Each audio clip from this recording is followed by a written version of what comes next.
Okay, so starting off today's show, we will be doing what we do every Monday here on the Zach Kroll Sports Podcast to start off the show, and that is with my top 10 takeaways of the week for college basketball. You guys know that there are just so many different teams around the country, and during a week's time, there are just so many different things that we have the opportunity to talk about. So I like to take this segment and talk about as many teams as possible. And I gave you 10 teams, 10 takeaways in particular that I'm going to be talking about today. So without further ado, boys, hit the music. Here we go. Takeaway number one. San Diego State's loss to BYU was concerning, but I still am buying stock in the Aztecs. BYU is a really good basketball team, and the fact that they went into Viejas Arena and won on Friday against San Diego State is surprising, but it's not shocking. This BYU team has really shown me the ability to go on the road with their win over San Diego State and with their win a couple weeks ago over Utah State. They've shown me that they have the ability to beat many different teams at many different settings. And even without fans, you guys know that Viejas Arena is one of the toughest places to play as a visiting player in the country, and BYU handled their business pretty well. Matt Mitchell just went bonkers for San Diego State and somehow, some way, almost found a way to get them the victory. Unfortunately, the Aztecs fell just short as BYU ended the game on a big run. But at the same time, I want to give my props to both teams because San Diego State, I believe, is still a top 15 team. And BYU, even though they've taken a couple losses early in the season, I do think they've done a really nice job of picking up quality wins throughout the non-conference slate. And we'll see what they could do against Gonzaga once we hit WCC play. If they could get the job done at least once against the Zags, I think we'll see the Cougars dancing. Takeaway number two. Everyone talks about how good of a league the Big Ten is. Everyone talks about how good of a league the Big 12 is. And I totally understand. Both of those leagues are awesome. But I think we have to start paying some extra attention to the Big East because the Big East, very quietly, is a quality basketball conference. And going into the season with the Big East, I think we all assumed that Villanova would be very good. They are. Creighton has been struggling a little bit, but I still think they are a top 20 team and still have a very good shot to finish in the top 2 or 3 of the Big East. But I am really impressed by the depth of this Big East. You have Marquette, who's had some big-time wins in non-conference and conference slate, going on the road to Creighton and winning. Marquette also beat Wisconsin on that buzzer beater. You have Xavier, who is currently undefeated. They beat Marquette on a buzzer beater on Sunday. They are really good. I think they look like a tournament team. Seton Hall is a little inconsistent, but they look like a tournament team to me. They have a road win over Penn State. Nice home win over St. John's. They also have played a really challenging schedule, so that should boost their metrics. And Mamu is an absolute stud. That kid is an All-American. And even Providence, they had a really nice win over Seton Hall yesterday. That was their biggest win of the season so far. David Duke was phenomenal. St. John's is an awful. Georgetown has been competitive. We'll see what DePaul looks like for their first game. They've been on pause literally since the start of the season. So I want to say props to the Big East. That is a very good basketball league, and I think Villanova is going to take some losses throughout the course of the season that not necessarily everyone expects them to, just because the Big East as a league is so hard, and it's going to be a dogfight each and every night. Everyone talks about the Big Ten. Everyone talks about even the ACC and the Big 12 and how good those conferences are in particular, but I think the Big East, in terms of difficulty and fighting night in and night out, is right at the top of the list. Takeaway number 3. Even though St. Louis lost to Minnesota, I'm not worried about them yet because I saw the loss coming from miles away.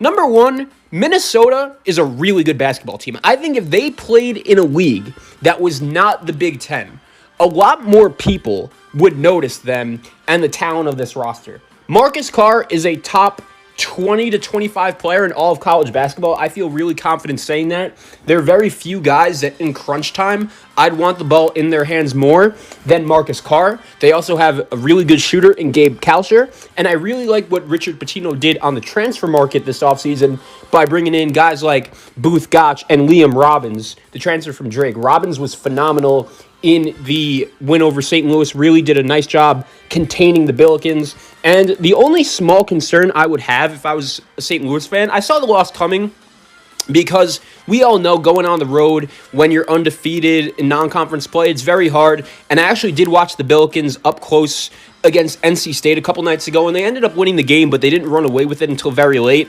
And that NC State team was playing very short-handed with only 9 players. But I think St. Louis is still really good. I have them in my top 20.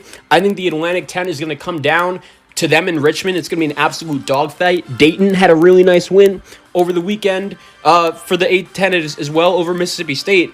So I think when you look at the way these teams have been playing as of late, the Atlantic 10 is going to be a very competitive league, and I think that's good for the sport. Rhode Island and Davidson are both very competitive as well, and you remember it wasn't that long ago where the Atlantic 10 had 5 teams make the NCAA tournament. I'm not necessarily sure if they could get back to that number this year, but at the same time, it's a quality basketball league that is trending in the right direction.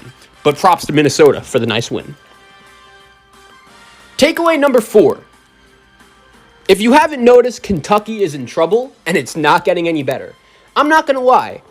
When Kentucky lost to Georgia Tech to fall to 1-3, that's when it really started to hit me like, wow, maybe this Kentucky team just flat out isn't any good. And maybe, even though over the last couple of years, John Calipari by March has always had the opportunity to get the job done and he's always figured it out, I'm not necessarily sure if that's going to happen with this year's Kentucky team.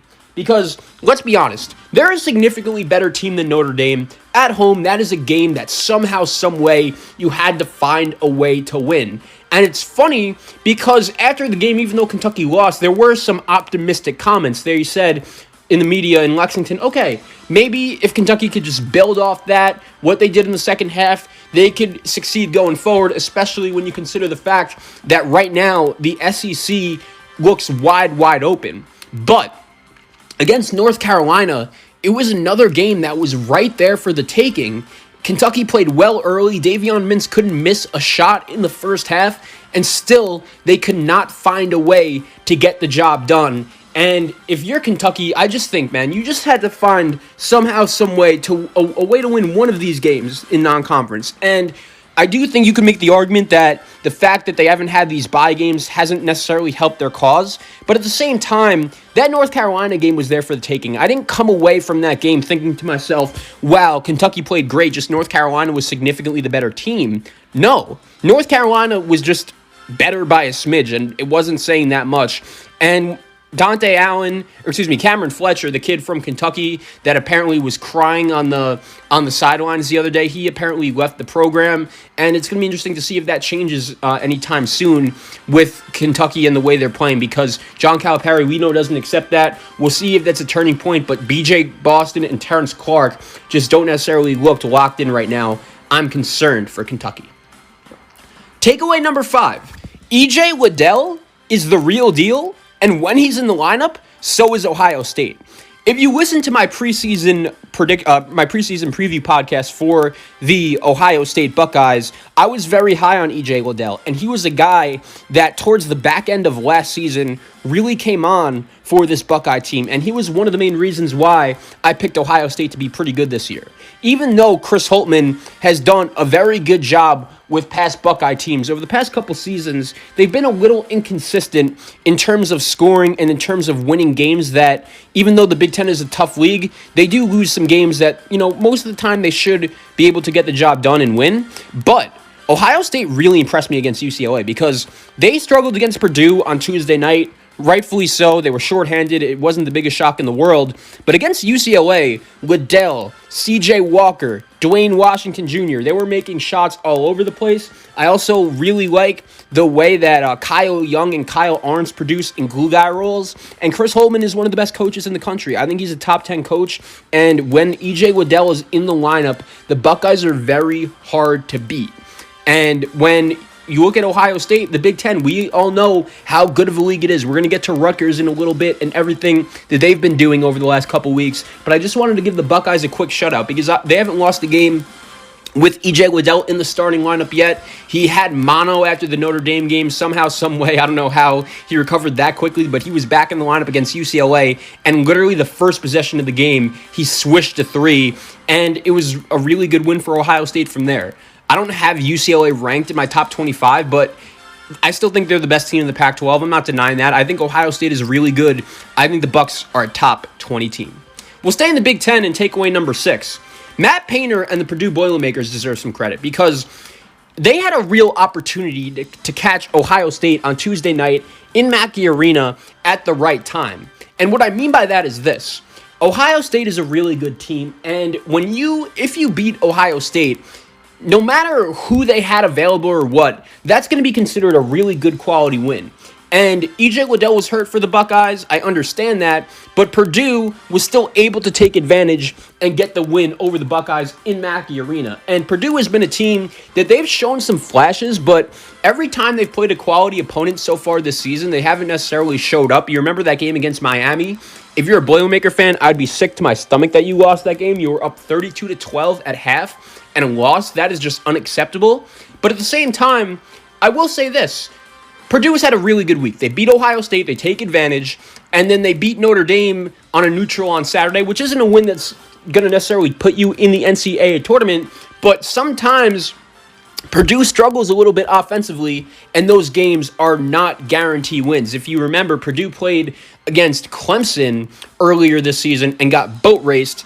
Losing to Miami as well wasn't great, but seeing the Boilermakers control the game against a Big Ten opponent in Ohio State and then an ACC opponent in Notre Dame, I'm impressed with Matt Painter. He's one of the more underrated coaches in all of college basketball, and I do think Purdue is a tournament team right now. The Big Ten is just a ridiculous league. We saw what Minnesota was able to do. We'll get to Northwestern in a little bit. Rutgers, even Nebraska, I think, has some talent. Penn State isn't even awful. Every night in the Big Ten is just an absolute war, and Purdue being good and having some quality guys only adds to the mix. That is just such a good league. That is just uber competitive, and I'm looking forward to see how the race for the Big Ten title goes throughout the season. Takeaway number 7. We spoke about this guy last week, but I'm going to talk about it again. Bobby Hurley is an overrated coach. Arizona State lost to not Rio Grande Valley, UTEP. They lost to UTEP the other night, and the game wasn't even that close. They lost 76-63. And the game before that, they barely beat Grand Canyon. They only won by 1, and if it wasn't for a Remy Martin bailout 3, they would have lost that game. I'm not impressed with the Arizona State Sun Devils right now. And look, I think a lot of times we spend a lot of time hyping up freshmen as possible NBA kids, but let's be honest, if you take Josh Christopher and put him in the league right now, he's doing nothing. If Arizona State wants to be successful this year, they're going to need guys like Remy Martin, guys like Alonzo Verge, and their veteran players, Tayshaun Sherry and Kamani Lawrence. They're going to need those kind of guys to step up, and unfortunately, they haven't been doing it. And against UTEP, I mean, look at some of these numbers. Joshua Christopher had 24, that's fine, in 36 minutes played, but Remy Martin only had 9, Verge had 13, he's very inefficient, Sherry only had 3, and this Arizona State team just lacks toughness. They were outscored 43-22 in the second half in their own building by UTEP. That can't happen. And the even more frustrating thing is that the Pac-12 is wide open. I like UCLA, I like Oregon, I like Stanford. Those teams are good, but I think top to bottom, you could make an argument that Arizona State has the most talent in this league. And Bobby Hurley has done a nice job really turning around the culture of the program since he's gotten to Tempe. I think he's really made ASU a destination where recruits want to go, but that's worthless when you're not winning games. And if people want to say, oh, Bobby Hurley's the guy to replace Coach K, that's fine, but he has to do much more, and by much more, I mean win games, or else if I'm a Duke fan, I don't want any part of him. The track record isn't there yet. Takeaway number 8. Illinois. They are the 2020 version of 2019 Michigan State. I think by March's end, Illinois is going to be a top 10 team. I think that the winner of the Big Ten is either going to be Illinois or Wisconsin, maybe Rutgers. But the point is, I'm not that worried about Illinois. They've lost some really tough road games. They lost to Missouri. They lost to Rutgers. And there are much worse losses you could have. Also losing to Baylor on a neutral as well. They also went into Duke and won. But Illinois, I think it's going to take some time. If you remember last year, Michigan State was by far and away the preseason number 1 overall seed. Everyone loved them. And they really struggled early in the season. If you remember, they lost to Kentucky in the Champions Classic. They also lost to Virginia Tech in a game, let's be honest, no one really expected them to lose. But then all of a sudden, by season's end, they were playing their best basketball. And with Illinois, I believe in Ayo Dosunmu. I believe in Kofi Cockburn. I believe in DeMonte Williams and Georgie and Curbelo and Adam Miller. I think those guys are all really good. It's just going to take some time for this Illinois team to develop and gel. And playing in the Big Ten, you're going to take some losses. Losing to Rutgers on the road is not a bad loss. Rutgers is a top 15 team, and that's a very tough gym to play in. But you want to see Illinois take the Bulls and take the Horns and grab them. We want to see Illinois play a little more aggressive, and they played decent against Rutgers, especially in the first half. But Rutgers was just hitting dagger after dagger after dagger, and they deserve to win that game. I'm not denying it. But we'll see what happens with Illinois. I'm still holding on to my Illinois stock for now. But the Big Ten is a very tough league. We totally understand that. And if you look at the remaining schedule for the Fighting Illini, it doesn't really get much easier. They will go to Penn State, host Indiana, host Purdue, go to Northwestern. In the Big Ten, that is one of the easier stretches you'll have. So we'll see if the Illini would be able to take advantage. Takeaway number 9. We'll stay in the Big Ten. Michigan State's loss against Northwestern should not have surprised anyone. And I'm not saying that because Michigan State is bad. Michigan State is a really good team. I think they have a chance to win the Big Ten. But let's not pretend like Michigan State's win over Duke was just some impressive win. I remember after watching that game, it hit me like, Michigan State won, congratulations, but I thought the main reason why Michigan State won was not because of how well they played. It was just because of how poorly Duke played. And against Northwestern, I understand it's Northwestern. They're probably the worst team in the Big Ten. I get it. But Northwestern owned that game from jump ball to the end of the whistle. I mean, it wasn't even that close. You never really thought for a second that Michigan State was going to win that game. And Chris Collins and his squad deserve credit. I remember coming on the show last week and just ripping them after the brutal loss against Pitt. That was a game that Northwestern really should have won. And I do think if Michigan State would have made this game close, maybe they end up pulling away with the win, because we all know that Northwestern is probably the best comparison for them is the college basketball version of the Los Angeles Chargers. But Northwestern won, and Chris Collins deserves credit. We'll see if they'll be able to build from here. But Miller, Kopp, Bo Bowie, those guys could play. And if Chris Collins could do a nice job continuing to develop them, I think Northwestern could win a lot more games than most people expected them to this season. But with Michigan State, I mean, look, they don't have a true point guard, and I think that hurts them. So that's number one. And I love Rocket Watts, but he can be a little too shot happy at times. We'll see how he does. We'll see how Tom Izzo adapts. And Michigan State is another team in this Big Ten. It's just a grind night in and night out, and you just have to survive. Takeaway number 10, I don't think Steve Prohm is the long-term answer at Iowa State. And I totally understand that this is a coach that has made some deep NCAA tournament runs with the Cyclones. But here's the problem. If you remember his first year in 2016, he made the Sweet 16. It was a great year, but those were all with Fred Hoiberg's players, right? George Niang, Monte Morris, Nazi Long.